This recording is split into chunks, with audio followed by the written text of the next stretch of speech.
بسم اللہ الرحمن الرحیم۔ سب سے پہلے تو میں پروفیسر اعجاز صاحب آپ کا اور پیغام ٹی وی کا نہایت شکر گزار ہوں کہ انہوں نے مجھے موقع دیا ہے ایک دفعہ پھر۔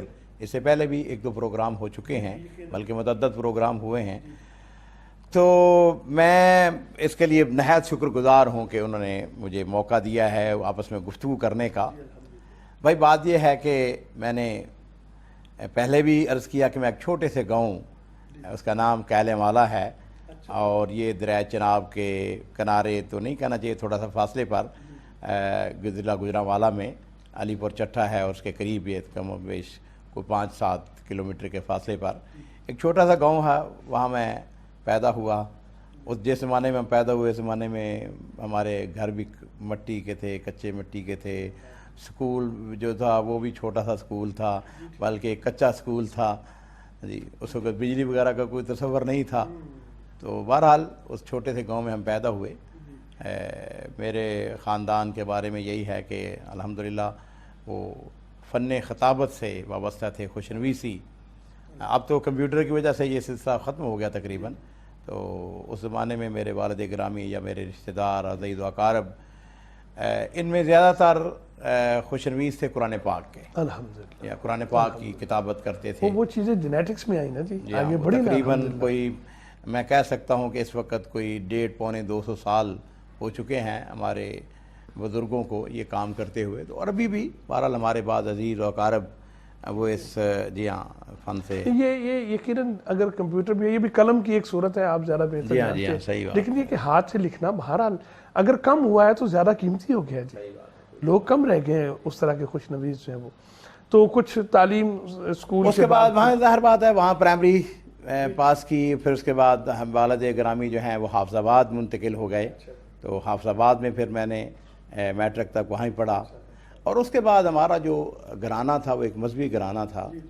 تو دارالحدیث محمدیہ حافظ آباد میں مدرسہ اس وقت بھی تھا، آج بھی ہے، لیکن میں سمجھتا ہوں اس وقت اس کی شہرت اور اس کے اندر جو علماء تھے اور جو ان کے مربی تھے اور ہمارے محتمم تھے، مجھے یاد ہے مولانا محمد یحییٰ حافظ آبادی، بہت بڑی شخصیت تھے۔ ہم نے مدتوں ان کے پیچھے جمعہ پڑھا، اور وہ ہمارے دارالحدیث کے محتمم بھی تھے۔ تو اسی مدرسے سے میں نے پھر دینی تعلیم حاصل کی۔ اس کے ساتھ ساتھ فن خطاطی وہ بھی ظاہر بات ہے جی ہاں۔ تو بھائی بچپن سے ہمیں لیڈری ویڈری کا بڑا شوق ہوتا تھا۔ لیکن وہ لیڈری کا شوق میں یہ سمجھتا ہوں جی، وہ سبق آپ نے یاد کر لیا نا، فاستبقوا الخیرات، نیکیوں میں آگے بڑھ جائیے۔ تو اسی دوران میں بہرحال یہ ایک لمبی تفصیل ہے۔ میں حافظ آباد سے والد گرامی اور والدہ صاحبہ کے ایما پر ہی آف کورس 80s کے شروع میں سعودی عرب چلا گیا۔ تو اب مجھے سعودی عرب میں رہتے ہوئے تقریباً 34-35 سال ہو گئے ہیں۔ یہ سعودیہ میں جانا میں سمجھتا ہوں کہ ٹرننگ پوائنٹ تھا شاید زندگی میں، معاملات جو آگے جو لائن متعین ہوئی، اور دارالسلام کا نام اور عبد المالک مجاہد یہ لازمی ملزوم ہے۔ ایسے ایک تصویر کے دو رخ ہیں، دارالسلام کا نام لیں تو آپ یاد آتے ہیں، آپ کا اسم گرامی لیا جائے تو فوراً دارالسلام ذہنوں پہ ابھر آتا ہے۔ یہ کیسے سلسلہ شروع ہوا؟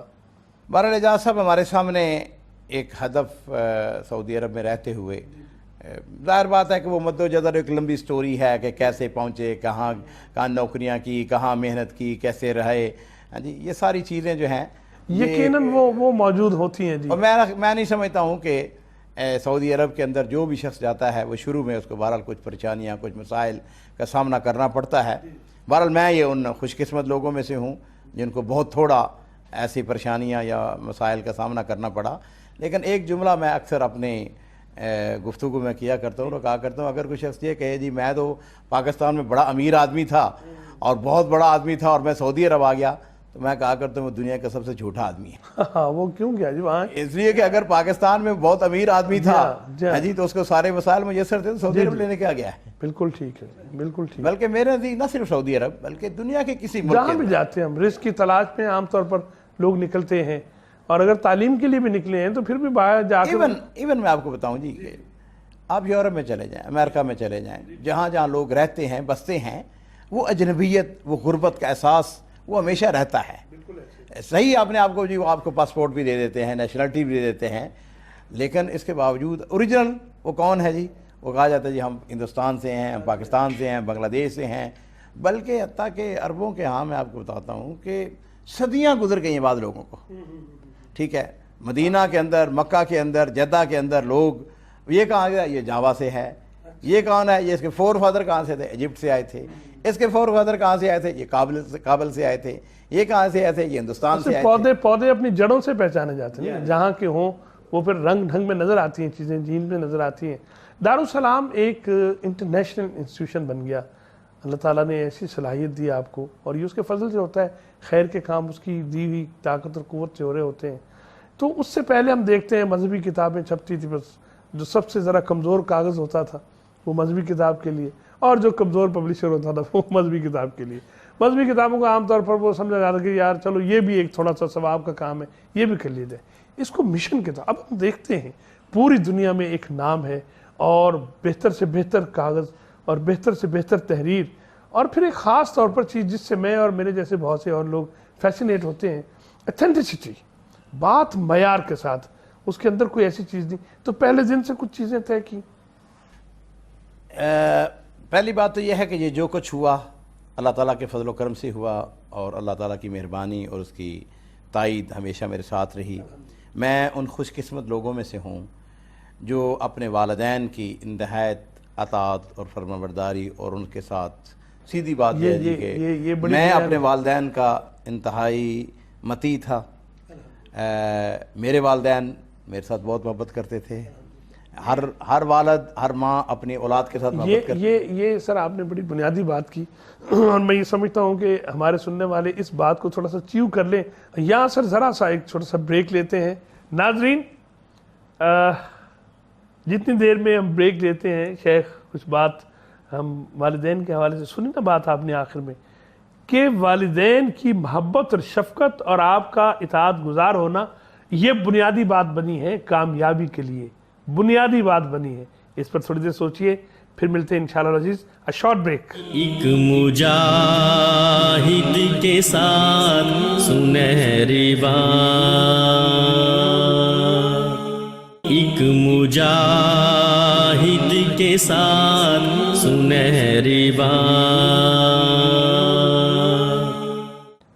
Viewers, welcome back, you are watching Paigham TV, اور آپ جانتے ہیں سنہری بات مولانا عبد المالک مجاہد کے ساتھ ڈھیر ساری باتیں توجہ سے سننے کی ہیں، دھیان رکھیے گا۔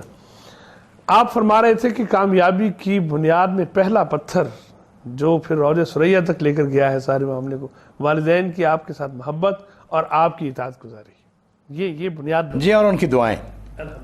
بنیادی طور پر جو بات ہے وہ یہی ہے کہ والد صاحب بے حد محبت کرتے تھے، اور میری تربیت میں بلا شبہ ماں اور باپ دونوں کا بہت بڑا کردار ہے۔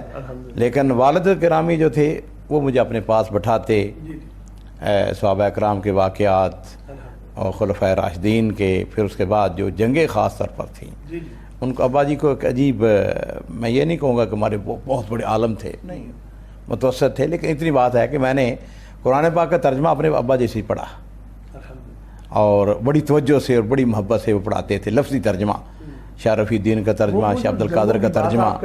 جی، وہ جہاد آپ کو سناتے تھے، تو پھر تو آپ عبد المالک سے عبد المالک مجاہد، تو جی ہاں، اس میں کوئی شبہ نہیں ہے، وہ جاگ لگی، بچپن میں جاگ لگ گئی جی۔ وہ والد صاحب کے جو پسندیدہ تھے نا شخصیات، ان میں قعقاع بن عمر تمیمی، جنہوں نے قادسیہ کے میدان کے اندر بہت بڑے کارنامے انجام دیے۔ خیر، اس بات کو آگے بڑھانے سے پہلے میں عرض کروں گا کہ میں چاہوں گا کہ ہمارے ناظرین اور پیغام کے خاص طور پر ہمارے دوست اور ساتھی اور اس میں کام کرنے والے اور اس کو محبت کرنے والے، والدین ایک اتنی بڑی نعمت ہے، اتنی بڑی نعمت ہے۔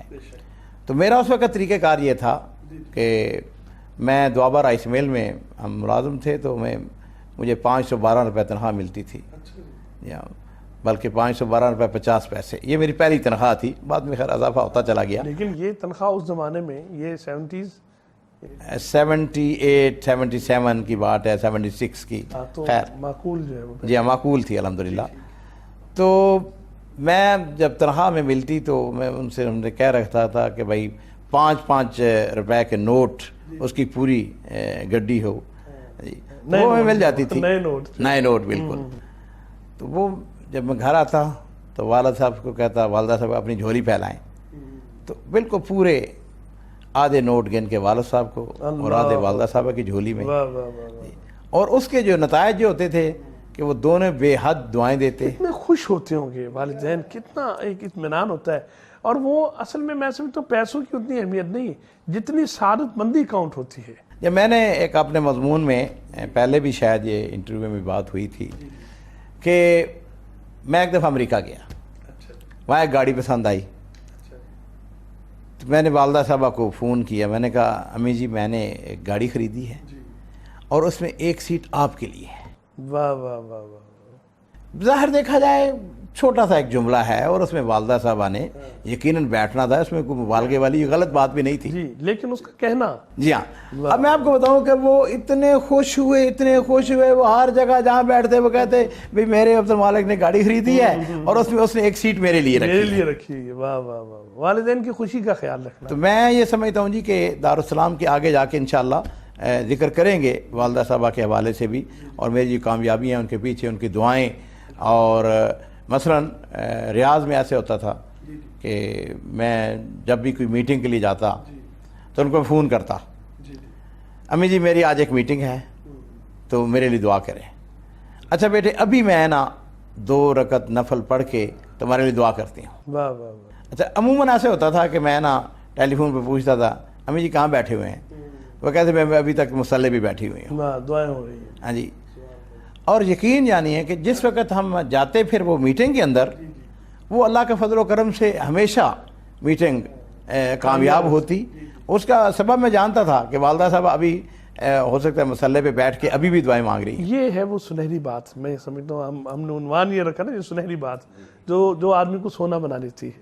تو والد، یہ آپ نے بڑا شارٹ کٹ ڈھونڈ لیا نا اصل میں. اور یہ اس کو اللہ رب العزت جو بیان کرتا ہے وَقَضَىٰ رَبُّكَ أَلَّا تَعْبُدُوا إِلَّا إِيَّاهُ وَبِالْوَالِدَيْنِ إِحْسَانًا. دیکھیں نا توحید کے ساتھ والدین کے ساتھ حسن سلوک کو جوڑ دیا ہے. یقیناً دارالسلام نے شروع کیا کام، صاف ظاہر کہ چھوٹی بنیاد ہوگی، پھر کام بڑھتا چلا گیا. تو اب صورتحال کیا ہے؟ دیکھیے دارالسلام کو ہم نے ریاض میں بڑے ہی چھوٹے پیمانے پہ شروع کیا، اور اس میں 1-2 چیزیں ایسی تھی. مثلا ہمارا ایک ایجپشن دوست تھا، بیٹھتے ہم گفتگو کرتے، خطاط تھا بڑے اعلیٰ درجے کا. آپ کا بھی شوق ہے؟ جی ہاں، یوسف اس کا نام تھا. تو ہم نے شروع میں مجھے ایک دن کہنے لگا یار عبد المالک بات سنو، یہ کیا وجہ ہے کہ مسلمان ہمیشہ پبلشر سب سے جیسے ابھی آپ نے بھی فرمایا کہ ردی کاغذ اور بڑا ہی جناب علی اس کی طباعت ایک کلر کی، اس کا جو غلاف ہے وہ بھی. تو اگر ہم کرسچن کو دیکھتے ہیں یا غیر مسلموں کو دیکھتے ہیں یا ملحد عناصر کو دیکھتے ہیں تو ان کی کتابیں سب سے زیادہ خوبصورت پیپر کے اوپر، بائنڈنگ بڑی اچھی ہے، بائبل کو بڑا چھاپا جی، کوالٹی بڑی اچھی ہے، بلکہ انہوں نے نام ہی بائبل پیپر رکھ دیا. یہ علیحدہ بات ہے کہ میں نے اس کا نام بدل کے بائبل پیپر کی بجائے میں نے کہا کہ یہ بخاری پیپر ہے. واہ واہ واہ. اچھا یہ میں نے وہ آپ کو ذکر کروں گا، چھپوایا پھر ہم نے الحمدللہ. تو اللہ کا شکر ہے جی اس وقت دارالسلام جو ہے وہ ترقی کے یقیناً بہت بڑی منازل پہ پہنچ چکا ہے. دنیا کے تقریباً 35 ملکوں کے اندر ہمارا نیٹ ورک اس اعتبار سے ہے کہ بیشتر ممالک کے اندر فرنچائز ہیں یا ہمارے مقرر کردہ ایجنٹ ہیں. اپنے لوگ وہاں پر کام کرتے ہیں. ہمارے اپنے لوگ سے نہیں. دیکھیے مثلا سری لنکا ہے، انہیں آپ نے لے لیا نا جی، انہیں اڈاپٹ. سری لنکا کے لوگ ہیں، اب وہ مجھے بڑی خوشی ہوتی ہے. اب کولمبو کے اندر ماشاءاللہ ہماری کتابیں آج سے کوئی 15-18 سال پہلے سے جانی شروع ہو گئیں. مالدیپ بڑا چھوٹا سا ملک ہے، وہاں پہ الحمدللہ ہماری بڑی کثرت سے ساتھ کتابیں جاتی ہیں. اسی طریقے سے بنگلہ دیش ہے، انڈیا ہے جی. اور یہ جتنے پھر ممالک، اگر آپ انڈونیشیا کی بات کریں، چاہے ملیشیا کی بات کریں، سنگاپور کی بات کریں، آپ سڈنی کی بات کریں، آپ حتیٰ کہ نیوزی لینڈ کی بات کریں، جاپان کی بات کریں، ایون کوریا کی بات کریں. اچھا شروع میں یہ ویژن تھا، یعنی دیکھیں نا، میں غلط بیانی نہیں کروں گا، وہ عام طور پر ہوتا ہے نا جی، ہم تو شروع میں یہ پلان بنائے ہوئے تھے، ایسی بات نہیں تھی. البتہ میں شروع میں حرم شریف میں گیا تو بیت اللہ کے دروازے کو پکڑ کے میں نے ایک دعا کی. اللہ، میں نے کہا یا اللہ ہمیں وہ کتاب شائع کرنے کی توفیق دینا جس سے تو راضی ہو، اور وہ کام ہمیں کرنے کی توفیق ہی نہ دینا جو تجھے ناپسند ہو اور جو ہمارے لیے اور امت کے لیے بہتر نہ ہو. دیکھیں نا جی اللہ جمیل و یحب الجمال، وہ تو پھر ایسی کتابیں چھپوائی نا اس نے آپ سے. تو بہرحال سبحان اللہ. یہ بات تھی کہ میرا ایک ویژن تھا. دیکھیے عربی کا لفظ ہے متفاعل. متفاعل کا معنی یہ ہے کہ کبھی مایوس نہ ہونا واہ. اور ہمیشہ. اور نبی علیہ الصلوۃ والسلام کانا یحب التفاعل. نبی علیہ الصلوۃ والسلام جو ہے وہ امید رکھنا، اچھی امید رکھنا، اس کو پسند کرتے تھے. آپٹیمزم. اور اس کی نبی علیہ الصلوۃ والسلام کی سیرت سے بے شمار مثالیں ہیں کہ کبھی مایوس نہیں کبھی مایوس نہیں ہوئے. واہ واہ. اور آپ کی کامیابی کا سب سے بڑا راز بلا شبہ اللہ تعالیٰ کی تائید، اللہ کی نصرت، اس میں کوئی شبہ نہیں ہے، ہمارے ایمان کا حصہ ہے. لیکن آپ دیکھیں نبی علیہ الصلوۃ والسلام کے حیات تجربہ کو میں کہا کرتا ہوں اس پروگرام کی وساطت سے بھی اور ویسے بھی اپنے نوجوانوں کو کہ نبی علیہ الصلوۃ والسلام کی سیرت لقد کان لکم فی رسول اللہ اسوۃ حسنہ. ٹھیک ہے جی. اب متفاعل کیسے تھے کہ آپ جا رہے ہیں ہجرت کے سفر میں. ٹھیک ہے جی. اب راستے میں سراقہ بن مالک آپ کا راستہ روکتا ہے. ٹھیک ہے. سراقہ بن مالک بنو مدلج کا سردار بدو، ہاں جی، گھوڑے کے اوپر سوار، بار بار گرا، اٹھا پھر اٹھا. خیر اس وقت وہ جانے لگا ہے تو نبی علیہ الصلوۃ والسلام فرماتے ہیں سراقہ اس وقت تمہاری کیا حالت ہوگی جب تمہارے ہاتھوں میں کسرا کے کنگن پہنائے جائیں گے. اور اس نے بڑے تعجب سے کہا کہ کیا کسرا بن ہرمز کے کنگن؟ تو نبی علیہ الصلوۃ والسلام نے فرمایا ہاں وہ وقت آئے گا جب تمہارے ہاتھوں میں کسرا بن ہرمز کے کنگن پہنائے جائیں گے. یعنی اس کیفیت میں اس نے کہا اچھا مجھے لکھ دیجئے، مجھے لکھوا دیجئے. اور لکھوا دیا. اور پھر دیکھیے کہ آگے بڑھتے ہیں ہم. نبی علیہ الصلوۃ والسلام جو ہیں غزوہ احزاب کے موقع پر، بلکہ اس سے بھی پہلے میں کہوں گا غزوہ بدر دوم. غزوہ بدر ہوا 2 ہجری میں، 3 ہجری میں غزوہ احد ہوا. تو جس وقت نبی علیہ الصلوۃ والسلام وہاں سے واپس آنے لگے تو ابو سفیان کے ساتھ کچھ باتیں ہوئی. ابو سفیان نے کہا کہ محمد صلی اللہ علیہ وسلم آئندہ سال آپ کے ساتھ مقابلہ بدر میں پھر ہوگا. ہاں پھر آئیں گے. یہ 4 سال کا وعدہ کیا اس نے. جی ہاں. تو نبی علیہ الصلوۃ والسلام اس کے اندر 1500 صحابہ کرام کو ساتھ لے کے اس میدان میں پہنچ جاتے ہیں. ٹھیک ہے جی. ابو سفیان نکلا ہے مکے سے، بالکل اس کی حالت یہ ہے کہ گرتا پڑتا، اس کی جنگ کی نیت ہی نہیں تھی. 1-2 اس نے فاصلے طے کیے، ہاں جی، منزلیں طے کرنے کے بعد کہنے لگا، ہمت ہار بیٹھا، کہنے لگا یار یہ لڑائی کا وقت نہیں ہے، بے خاص موقع ہوتا ہے، وقت ہوتا ہے، واپس چلا گیا. من حرامی سے اجتا ٹھیر. لیکن نبی علیہ الصلوۃ والسلام کو دیکھیں، آپ نے وہاں پر کچھ وقت گزارا، فاتحانہ انداز میں گئے، اور اس کے بعد مدینہ جا کے تھوڑے ہی عرصے کے بعد آپ کا رخ دومت الجندل کی طرف ہے. دومت الجندل الجوف کا علاقہ جو کہ بالکل رومن امپائر کی سرحد یہاں سے شروع ہوتی ہے. اب اس کو آپ تفعال نہیں کہیں گے تو کیا کہیں گے کہ نبی علیہ الصلوۃ والسلام نے اپنے ساتھیوں کو، صحابہ کرام کو یہ بتا دیا کہ دیکھو وہ وقت آنے والا ہے جب تم روم کے ساتھ ٹکراؤ گے. اور وہ سپر پاور ہے، وہ سپر پاور ہے.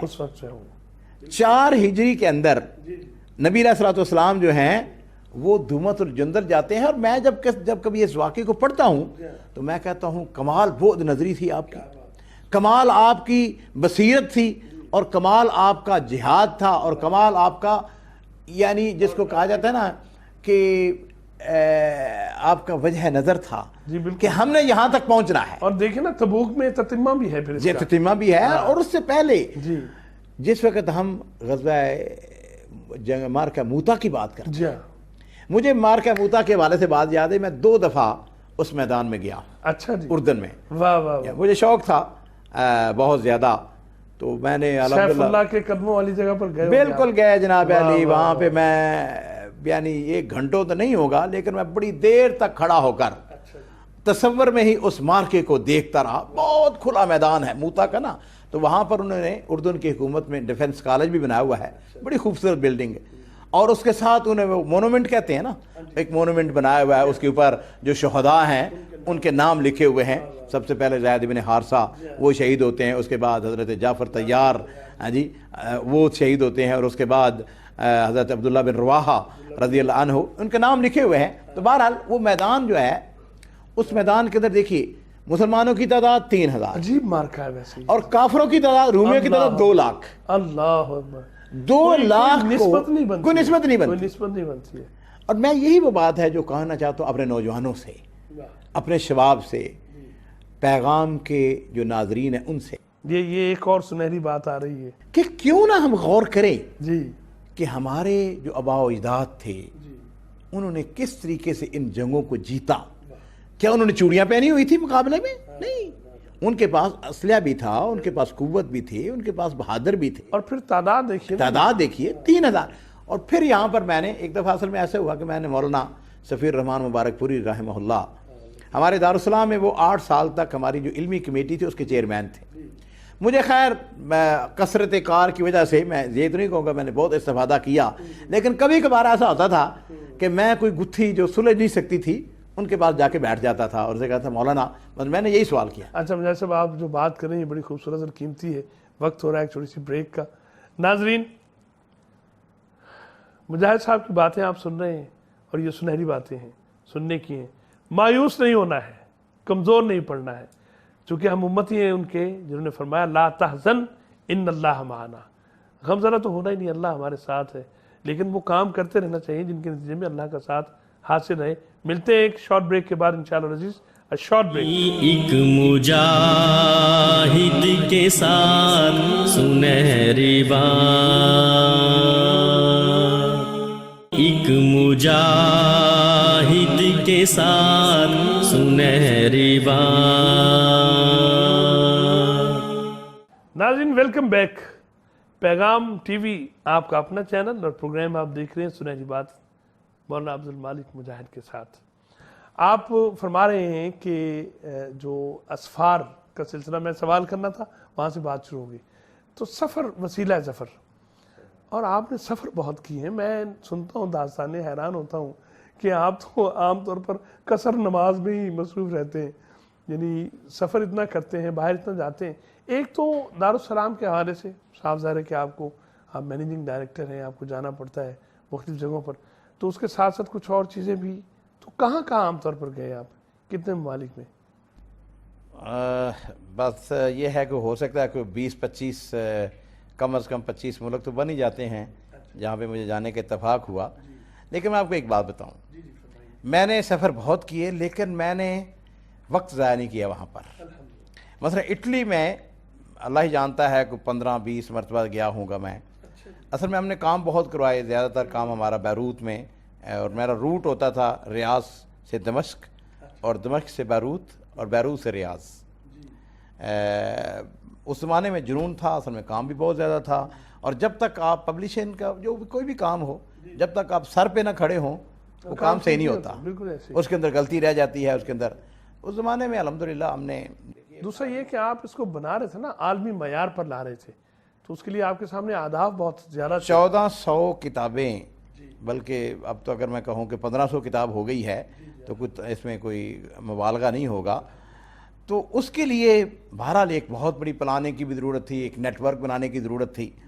بیروت دنیا کا، یا ہم کہہ سکتے ہیں کہ خاص طور پر یہ مڈل ایسٹ کا سب سے بڑا اشاعتی مرکز ہے۔ بہت بڑے بڑے پرنٹنگ پریس ہیں، بائنڈنگ کا سسٹم ان کا بڑا اچھا ہے، اور پھر ان کی تجربہ بہت زیادہ ہے۔ تو جناب بدھ والے دن رات کو ایک فلائٹ جاتی تھی بیروت کے لیے، تو میں یہ کرتا تھا کہ بدھ کی شام کو ہم پہنچ جاتے تھے بیروت۔ سعودی عرب میں جمعرات اور جمعہ چھٹی ہوتی تھی، ٹھیک ہے جی، اور وہاں پر اب بھی یہی معمول اب بھی جی ٹھیک، جمعرات جمعہ جو ہے وہ وہاں پر ورکنگ ڈے ہوتا تھا، فل ورکنگ ڈے ہوتا تھا، ہفتے والے دن ان کا ہاف ڈے ہوتا تھا۔ تو جناب ہفتے کی شام کو میں واپس آ جاتا تھا، ٹھیک ہے، تو ہمیں 2.5 دن تقریباً کام کے لیے مل جاتے تھے، ٹھیک ہے جی۔ یہاں پر آپ آف ہیں، وہاں آن ہو گئے، اور یہ سلسلہ بہت دیر تک چلتا رہا۔ یا اسی طرح میں ریاض سے سیدھا دمشق جاتا۔ دمشق میں اس زمانے میں ہم پلیٹیں بنواتے تھے، فلمیں بناتے تھے اپنی کتابوں کی، ٹھیک ہے نا جی، وہ ہم تیار کروا کے وہاں پر بڑے ایکسپرٹ تھے جن سے ہم کام کراتے، یا بعض رات کا وہاں پہ خطاط تھے بہت اعلیٰ درجے کے، تو ان کے پاس جانا، ان سے سر پہ کھڑے ہو کر، تو وہاں سے پھر صبح سویرے ہم روانہ ہوتے دمشق سے بیروت کی طرف۔ یہ تقریباً کم و بیش 2.5 سے 3 گھنٹے کا سفر، اور دنیا کی سب سے میں نے جو ایزی سرحد دیکھی ہے وہ بیروت کی تھی۔ یعنی بسا اوقات ہمارا جو ایجنٹ ہے اس کا نام یاسر طبہ ہے، تو وہ جو ٹیکسی لیتا تھا نا، وہ ٹیکسی وہاں پر چلتی ہے مرسڈیز کار، جی ہاں، تو مرسڈیز کار نئی اس نے کرائے پہ لینی، اور اس کے ڈرائیور بڑے ایکسپرٹ ہوتے تھے، تو مجھے عام طور پر کہتے تھے شیخ آپ بس گاڑی میں بیٹھے رہیں، اپنا پاسپورٹ دے دیں۔ وہ سامنے جاتے جا کے کاؤنٹر پر وہ خود ہی، کبھی کبھار ایسا ہوتا کہ وہ اگر کوئی ضدی ان کو مل جاتا موظف تو وہ کہتا بھی اس کو لے کے ہم دیکھنا چاہتے ہیں اس کو، ہے وہ ذرا ٹیلی کر لیں۔ جی ہاں، جی ٹھیک۔ ادروائز یہ ہوتا تھا کہ آپ بیٹھے ہوئے ہیں، اور یہ بڑا خوبصورت سفر ہے۔ ویسے بھی دیکھیے سر، اس میں جب آپ لوگوں کا آنا اور جانا آسان کر دیں اپنے ملک میں، اپنے ایریے میں، تو یقیناً ترقی اپنے لیے ہوتی ہے۔ دیکھیے جی، بیروت کے اندر میں کم از کم بھی 25-30 مرتبہ، بلکہ اس سے بھی شاید زیادہ مرتبہ گیا ہوں گا، آج تک کسی نے میرا بریف کیس یا میرا بیگ نہیں کھولا، نیور۔ ایک دفعہ ایسے ہوا کہ وہ جو کسٹم آفیسر تھا اس نے میرا وہ جو شنطہ تھا، بیگ تھا، اس کو ایسے اٹھا کے نا ایسے اس کو ایسے اٹھایا، بس اٹھا کے رکھا، اس نے کہا جاؤ۔ اور کچھ تائید عزتی بھی تو شامل ہوتی ہے نا جی نہیں، تائید عزتی کے ساتھ ساتھ دیکھیے اس میں کوئی شبہ نہیں ہے۔ دیکھیے ہم گھر سے نکلتے، دعائے سفر پڑھ کے نکلتے، اسی طریقے سے الحمدللہ وہ دعائیں پڑھ کے نکلتے، گھر سے باہر نکلنے کی دعائیں، یہ میرے مولا کا خاص فضل ہے۔ بلکہ یہ بھی اس میں اضافہ کر دوں کہ 2 رکعت عموماً ہم پڑھ کے اپنے گھر سے الحمدللہ سفر کا آغاز کرتے، اس کی برکات۔ یہ ایک اور سنہری بات آگے درمیان میں کہ آپ تجارتی سفر کے لیے نکلے، کاروبار کے لیے نکلے، لیکن آپ نے 2 رکعت نماز پڑھی ہے، اللہ سے بات کی ہے، اور پھر کامیابیوں کے سفر پر نکل کھڑے ہوئے۔ ہمارے عام طور پر یہ تصور نہیں ہے۔ یہ خیر یہ تو ایک معمول کی بات ہے نا جی، کہ بھئی گھر سے نکلنا ہے، بلکہ الحمدللہ یہ تو خیر سفر کی بات ہے۔ میرا اپنا تجزیہ، اور میں آپ کو یہ میسج بھی دینا چاہوں گا نہیں، فرمائیے آپ۔ کہ آپ ہر روز معمول بنا لیں کہ جب آپ نے دفتر جانا ہے، دفتر جانے سے پہلے 2 رکعت آپ نماز پڑھ لیں۔ واہ، ٹھیک ہے جی، اپنی دکان پہ جانا ہے، اپنی دکان پہ جانا ہے، ڈیوٹی پہ جانا ہے، کاروبار پہ جانا ہے۔ ناظرین یہ بات آپ نے سنی، درمیان میں آپ کو پتہ مجھے عادت ہے آپ سے مخاطب ہونے کی، آپ گھر سے نکلتے ہوئے جس کام کے لیے بھی نکلے ہیں اللہ رب العزت کو ساتھ لے لیجئے، اور ہوا معکم اینما کنتم، یقینی بنا لیجئے 2 رکعت نفل نماز پڑھیے، دعا کیجئے، اور سنہرے لوگوں میں شامل ہو جائیں۔ جناب تو بہرحال میں بات کر رہا تھا بیروت کی۔ اللہ کا شکر ہے، ایک بات میں ضرور کہنا چاہوں گا، آج تک میں نے کبھی نماز نہیں چھوڑی۔ ٹھیک ہے، سفر میں بلا شبہ سہولت ہے، تحدیث نعمت، جی ہاں الحمدللہ، اور میں یہ اس لیے نہیں بتا رہا ہوں کہ میں اپنی تعریف کرنا چاہتا ہوں، لیکن میں اپنے ناظرین کو، اپنے بچوں کو، اپنی اولاد کو ان کی میں تربیت اس نگاہ سے کرنا چاہتا ہوں کہ دیکھو اگر آپ اپنے رب کو یاد رکھیں گے تو یہ ہمارے لیے خیر و برکت کا سبب بنے گا۔ فذکرونی اذکرکم سبحان واشکروا لی ولا ولا تکفرون۔ تکفرون۔ سبحان اللہ، سبحان اللہ۔ یعنی اتنی مصروفیات، عام طور پر لوگ کہتے نہیں ہیں نہیں، میں اس تو میں بڑا کام کر رہا ہوں۔ مصروفیات کچھ بھی نہیں بھئی، 5 منٹ لگتے ہیں صرف 2 رکعت پڑھنے میں، واہ واہ، ٹھیک ہے نا جی۔ اسی طریقے سے آپ نماز کے لیے، میں آپ کو ایک اس کی مثال دوں گا۔ ہمارے ہاں میں دنیا کے کسی بھی ملک میں گیا ہوں، الحمدللہ ان کے دفتر میں ہم نے اب تو بار بار وہ چھوٹا سا پریئر میٹ جو ہے وہ میں نے اپنی رکھا ہوتا تھا بریف کیس کے اندر، ٹھیک ہے جی۔ ایئرپورٹ کے اوپر ہیں، وہاں پہ بھی کھڑے ہو گئے، بلکہ ایئرپورٹ کے اوپر بڑا مزیدار ہوتا تھا، میں عام طور پر کاؤنٹر پہ لڑکیاں بیٹھی ہوتی تھیں، کہتے ویئر از نارتھ، ہاں جی، وہ شمال سے تعین کر لیتے تھے کہ بھی بیت اللہ، اگر ہم ان سے کہیں کہ بیت اللہ ہے کدھر قبلہ، ان کو تو نہیں پتا ہے، ہاں جی، تو پتہ بھی نہیں ان کو، جی ہاں۔ تو ہمیں عام طور پر میرا سوال ہوتا تھا کہ بھائی بتائیں شمال کدھر ہے، تو جب وہ بتاتے شمال اس طرف ہے، تو وہاں پر بھی بھائی وضو کیا، الحمدللہ کھڑے ہو گئے۔ اب کئی لوگ کہتے ہیں اچھا جی یہ لوگ کیا کہیں گے، میں کہتا ہوں بھائی لوگ کیا کہیں گے، وہ جو مردی وہ خبیث لوگ جو ہیں یورپ کے اندر، وہ یعنی سڑکوں کے اوپر جو ہے وہ ایک دوسرے کے ساتھ بغل گیر ہو رہے ہیں، ہیں جی، تو ہم نماز پڑھ رہے ہیں، اس میں اللہ سے ملاقات کیوں نہیں کر سکتے؟ بالکل بالکل۔ اس اعتبار سے الحمدللہ ہمارے اندر خود اعتمادی ہونا چاہیے، اور یہ ہمیں ہونا چاہیے کہ بھئی ہم مسلمان ہیں۔ یہ ہے ایک اور سنہری بات۔ اور میں آپ کو ایک بات بتاؤں کہ واقعتاً لوگ آپ کو احترام کی نگاہ سے دیکھتے ہیں۔ واہ، یہ نہیں، وہ جو ہم خوف زدہ ہوتے ہیں کہ لوگ کیا کہیں گے۔ پہلی بات تو یہ کہ قرآن نے تعلیم دی کہ کسی ملامت کرنے والے کی ملامت سے ڈرنا نہیں ہے، مومنوں کا یہ ہے وطیرہ۔ اور دوسرا یہ کہ لوگ تو جو آپ فرما رہے ہیں کہ لوگ کہتے ہیں کہ یہ اچھا آدمی ہے، بالکل، میں اس کی آپ کو ایک مثال دینا چاہوں گا کہ جہاں نماز کی بات آئی، شاعر اللہ کی بات آئی، یہ تو ہم نے ہر حالت میں پورا کرنا ہے۔ مجھے یاد ہے کہ شراب عام سی بات ہے یورپ کے اندر، چائنا کے اندر، مجھے چائنا میں جانے کا بہت اتفاق ہوا۔ ہمیں دیکھ رہا تھا چائنا بڑے اسفار ہیں آپ کے۔ تو وہاں پر ایک بہت بڑا پرنٹنگ پریس تھا، اس میں جانے کے اتفاق ہوا تو اس کا مالک ملا، تو اس نے عام طور پر میرے ساتھ میرا ترجمان ہوتا تھا ہمیشہ۔ اللہ کا شکر ہے کہ میرا جو وہاں پر ایگزیکٹو ہے مسلمان ہو گیا میرے ہاتھوں، اور میں نے اس کا نام بھی اپنے والد گرامی کے نام پر یونس رکھا۔ اچھا، ماشاء جی ہاں، اس کا نام یونس پول ہے۔ تو نمبو جگہ ہے۔ یہ جو اس نے اسلام قبول کیا، صاف ظاہر ہے یہ اللہ کی رحمت ہے، آپ سے مسلسل ملاقات، جی مسلسل ملاقات، اور اس میں دیکھا ہوگا آپ کے رویے کو، آپ کے کردار کو، تو ہم میں سے ہر فرد جو باہر جائے خاص طور پر اسے اسلام کا سفیر بننا چاہیے۔ بالکل بننا چاہیے۔ اور میں آپ کو بتاؤں کہ براہ راست میں نے اس کو کبھی نہیں کہا، بلکہ جب ہم بیٹھتے نا تو ہم بات کرتے امن کی، ہم بات کرتے اسلام کی خوبیوں کی، ہم بات کرتے کہ اسلام کے اندر یہ خوبی بھی ہے، یہ خوبی بھی ہے۔ اچھا جی، میں نے جاتے ہی نوٹ کیا یونس کو کہ اس کو اپنے والدین کے ساتھ غیر معمولی محبت ہے۔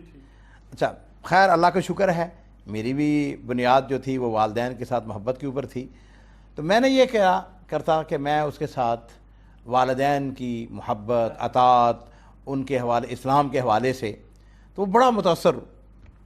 تو الحمدللہ ایک دن ایسا ہوا کہ اس نے خود ہی مجھے کہا کہ عبد المالک یار تیرا مذہب بڑا اچھا ہے، میرا کوئی مذہب نہیں ہے۔ واہ واہ واہ واہ، اسلام قبول کیا اس نے الحمدللہ۔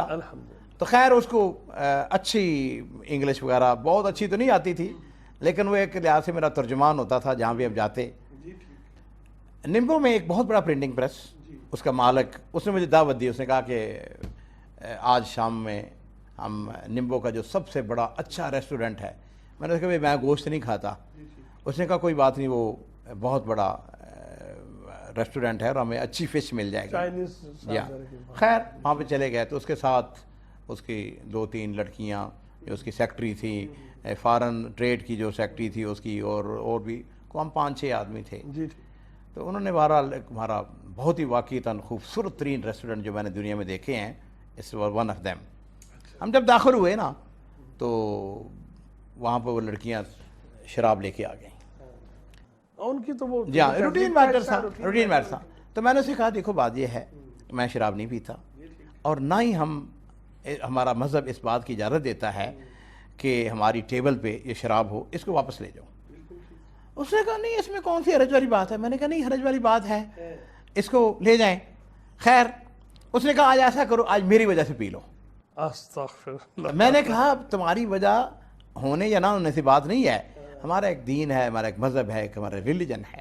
خیر اس نے پھر اس کے ذہن میں یہ بات تھی، بعد میں اس نے مجھے کہا نہیں، بعد میں اس نے مجھے کہا، اس نے کہا تم دنیا کے زندگی کے اندر پہلے آدمی ہو جس کے سامنے میں نے شراب پیش کی ہے اور اس نے اس کو انکار کیا ہے۔ خیر میں نے سختی سے جب کہا وہ لے گیا اٹھا کے، تو وہاں پر میرے بھائی وہ جو اس کی ترجمان خواتین بیٹھی تھی انہوں نے بڑا تعجب کا اظہار کیا۔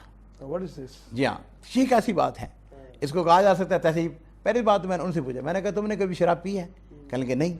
میں نے کہا کیوں نہیں کبھی پی؟ یہ آپ حقیقت ہے، آپ حیران ہوں گے کہ ایون وہ معاشرے جن کو ہم سمجھتے ہیں کہ جی بڑے اوپن معاشرہ ہے، اس کے اندر بھی لڑکیاں خاص طور پر بہت کم شاذ، مطلب بعض لڑکیوں نے مجھے کہا کہ جی ہم کرسمس والے دن اتنی سی تھوڑی سی جو ہے نا، تو میں نے ان سے پوچھا کہ انہوں نے داؤ لگا کے مذہب میں شامل کر دیا۔ جی ہاں جی ہاں، اس وجہ سے لوگ ذرا بعض اوقات کر لیتے ہیں۔ اللہ کا شکر ہے جی کہ اس ٹیبل پہ مجھے موقع ملا اسلام کے حوالے سے بات کرنے کا، اسلام کے اندر شراب کیوں منع ہے۔